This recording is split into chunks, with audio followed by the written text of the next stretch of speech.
Hello friends, இன்றைக்கி நம்ம கோதுமை ரவாவில் உப்புமா குக்கரில் ரொம்ப டேஸ்டியாக எப்படி பண்ணுறதுன்னு பார்க்கலாம். இதுக்கு 1 கப் கோதுமை ரவா எடுத்துக்கலாம். ஒரு பெரிய ஆனியனை குட்டி குட்டியாக கட் பண்ணி எடுத்துக்கலாம். கேரட் குட்டி குட்டியாக கட் பண்ணி எடுத்துக்கலாம். பச்சை பட்டாணி எடுத்துக்கலாம். 3 காஞ்ச மிளகாய், கொஞ்சம் கருவேப்பிலை எடுத்துக்கலாம். இதை நம்ம குக்கரில் தான் பண்ண போகிறோம். குக்கரை ஆன் பண்ணிவிட்டு தேவையான அளவு எண்ணெய் விட்டுக்கலாம். இதுக்கு நம்ம எந்த எண்ணெய் வேணாலும் விட்டுக்கலாம். இதில் 3 டீஸ்பூன் கடலைப்பருப்பு போட்டுக்கிறேன். 2 டீஸ்பூன் உளுத்தம்பருப்பு போட்டுக்கிறேன்.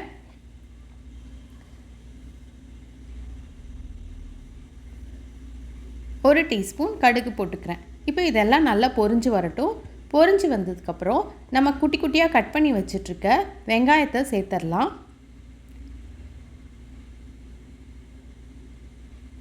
கருவேப்பிலையும் இப்போ சேர்த்துடலாம். இது நல்லா வதங்கட்டும். இது நல்லா வதங்கினதுக்கப்புறம் நம்ம 3 காஞ்ச மிளகாவை போட்டுக்கலாம். நீங்கள் கிள்ளி போட்டுக்கோங்க. நான் அப்படியே போட்டிருக்கேன். கிள்ளி போட்டுக்கோங்க. அப்போ கொஞ்சம் காரம் கூடுதலாக கிடைக்கும். அதுக்கப்புறம் நம்ம குட்டி குட்டியாக நறுக்கி வச்சுருக்க கேரட்டை சேர்த்துக்கலாம்.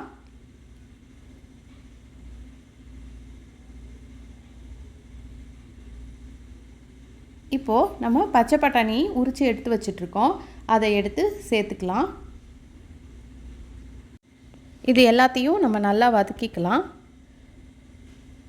இது நல்லா வதங்கினதுக்கப்புறம் நம்ம எந்த பவுலில் கோதுமை ரவா எடுத்தோமோ அதே பவுல்லையே 3 கப் தண்ணி ஆட் பண்ணிக்கணும்.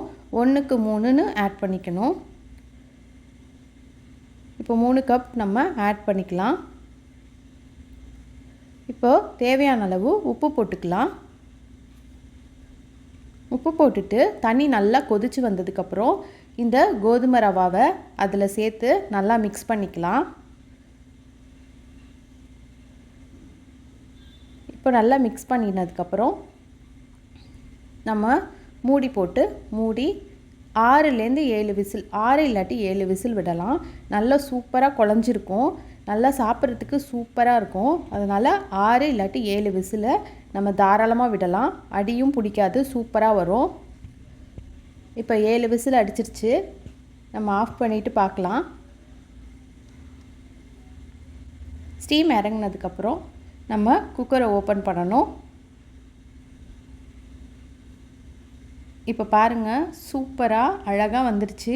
இது ரொம்ப டேஸ்டியாக இருக்கும். கொஞ்சம் கொல கொலன்னு இருந்தால் தான் இந்த கோதுமை ரவா நல்லாயிருக்கும். அடி பிடிக்காமல் ஹெல்த்தியாக செம்மையான ஒரு உப்புமா இது. தேங்காய் சட்னியோட இந்த உப்புமாவை சாப்பிடுங்க, சூப்பராக இருக்கும். குழந்தைங்க கூட விரும்பி சாப்பிடுவாங்க. சூப்பரான உப்புமா இது. ரொம்ப ஹெல்தி, ரொம்ப டேஸ்டி. நீங்களும் வீட்டில் ட்ரை பண்ணி பாருங்கள். இதை நான் சும்மா கரண்டியில் அழகாக ரவுண்டாக வச்சு கொடுத்தேன்னா பசங்க சூப்பராக சாப்பிட்ருவாங்க. இந்த மாதிரி அழகாக நம்ம கரண்டியில் எடுத்து வச்சோன்னா பாருங்கள், ஒட்டாமல் சூப்பராக வந்துடும். ரொம்ப நல்லாயிருக்கும், டேஸ்டியாக சூப்பராக இருக்கும். உண்மையிலேயே ட்ரை பண்ணி பாருங்கள். இதில் தேங்காய் சட்னி, பச்சை மிளகா வச்சு அரைச்ச தேங்காய் சட்னி எடுத்து சாப்பிட்டோம்னா செம்மையாக இருக்கும். கண்டிப்பாக ட்ரை பண்ணி பாருங்கள்.